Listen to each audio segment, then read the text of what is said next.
Assalamu alaikum wa rahmatullahi wa barakatuh. Hello my dear friends, this is Dr. Huda. Today is an English session. Inshallah, we are going to read a very nice story from Journeys volume 2.2. Our story today is called How Groundhog's Garden Grew. Let's start. رب اشرح لي صدري ويسر لي أمري واحلل عقدة من لساني يفقه قولي. بسم الله. How Groundhog's Garden Grew by Lynn. Essential question. What steps would you take to plant a garden? Meet the author and illustrator Lynn. Lynn has been growing her own vegetables ever since she was a little girl. Her parents taught her how to plant seeds, pull weeds, and take care of the soil. Now, Ms. Cherry tries to encourage students to plant their own gardens. At one school she visited, students presented her with a giant cauliflower they had grown after reading How Groundhog's Garden Grew. Target vocabulary: crops, sprouting, blossomed, drooping, underneath, harmful, fortunate, promised. Target skill: sequence of events. Tell the order in which things happen. Target strategy: monitor or clarify. Find ways to figure out what doesn't make sense. Genre: a fantasy. A fantasy is a story that could not happen in real life. Little Groundhog was hungry. Beautiful, scrumpitious, irresistible, he exclaimed as he crept into a neighbor's lovely vegetable garden. He was nibbling on some fresh green lettuce when Squirrel rushed down from her tree. Little Groundhog, Squirrel scolded, this food does not belong to you. If you take food that belongs to others, you will not have a friend in the world. Why don't you plant your own garden? I'm sorry, Little Groundhog told her, embarrassed, but I don't know how. Well, then, replied Squirrel, I will show you. First, you will need seeds, said Squirrel. Little Groundhog helped Squirrel and her friends pick beans and peas from pods and seeds from sunflowers' drooping head. They collected seeds from inside peppers, cantaloupes, cucumbers, and tomatoes. Squirrel chewed a hole into a pumpkin and handed Little Groundhog the gooey seeds, saying, We'll dry these in the sun. Then we can plant them in the spring. Stop and think. Sequence of events. What is the first thing Squirrel showed Groundhog about planting his own garden? A chill breeze blew in. It's time to dig up potatoes, Squirrel said. Little Groundhog watched Squirrel and thought, that looks like fun, and so he took a rake and poked around for potatoes too. When they were finished, Squirrel added composited leaves to her garden as fertilizer for the coming year. Squirrel put aside a few potatoes and the tops of onions in a burlap sack. She put the seeds they had collected in tins to keep them dry and put the tins into her sack.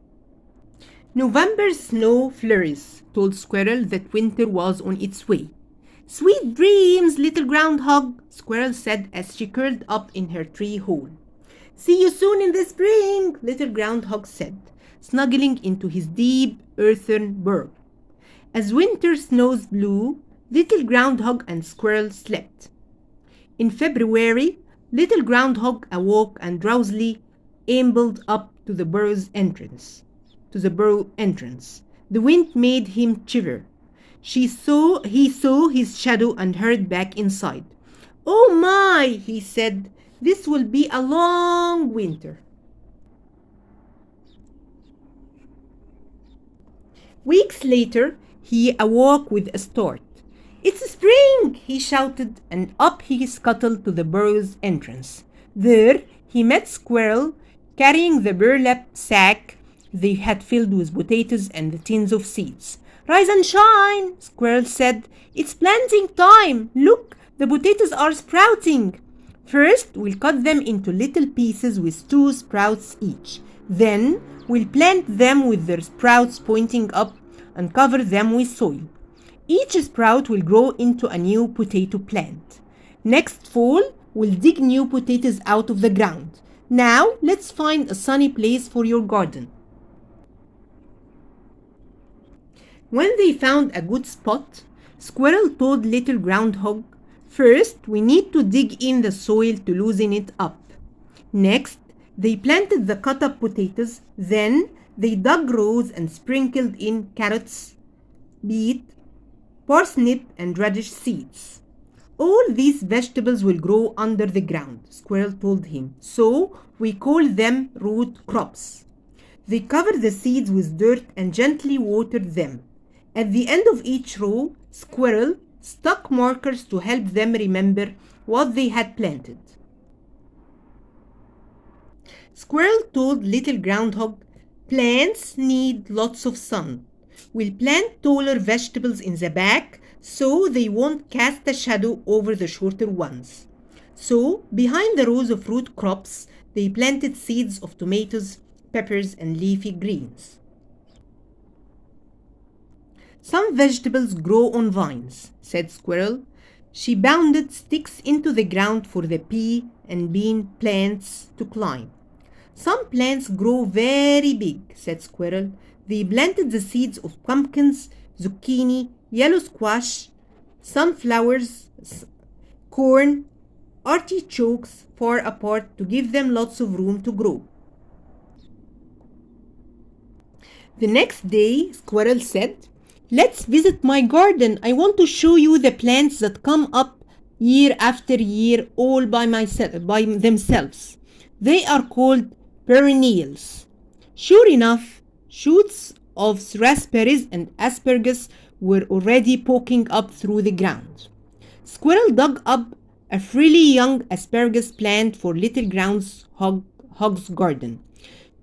She told him, "You'll need to wait 3 years before this asparagus has nice thick stems to eat."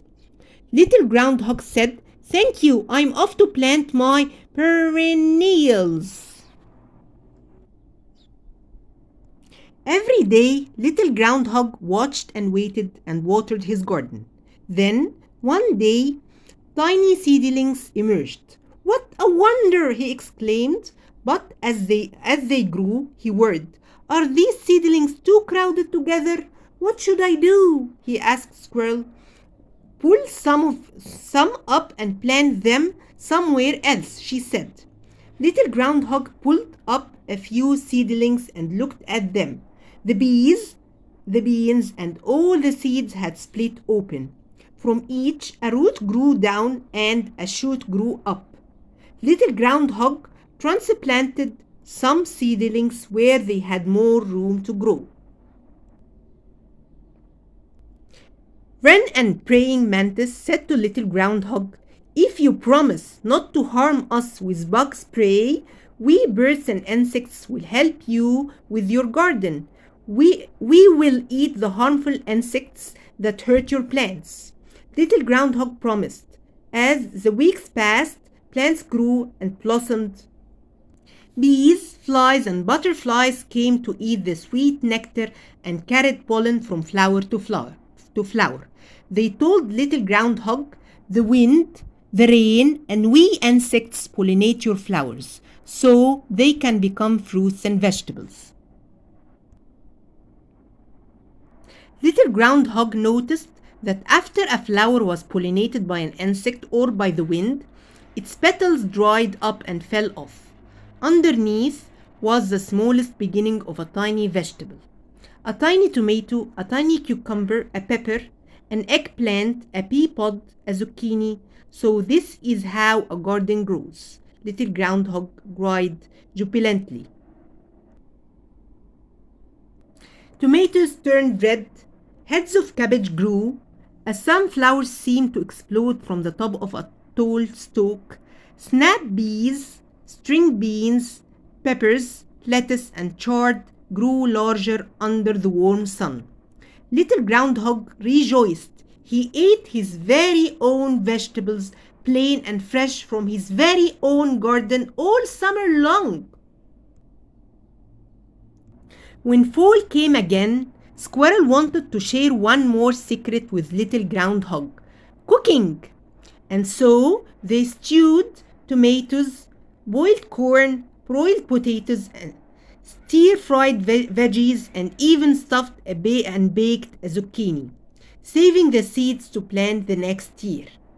There was so much more than they could eat themselves. "What do we do?" asked little Groundhog. "We share," said Squirrel.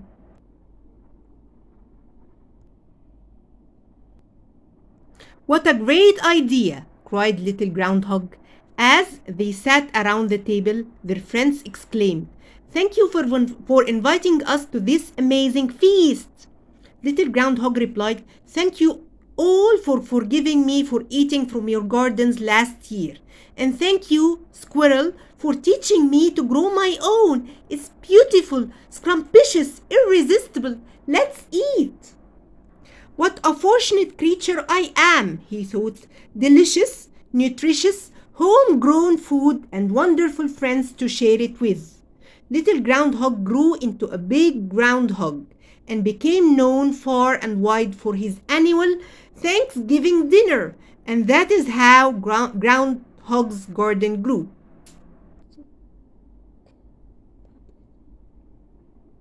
Now it's your turn.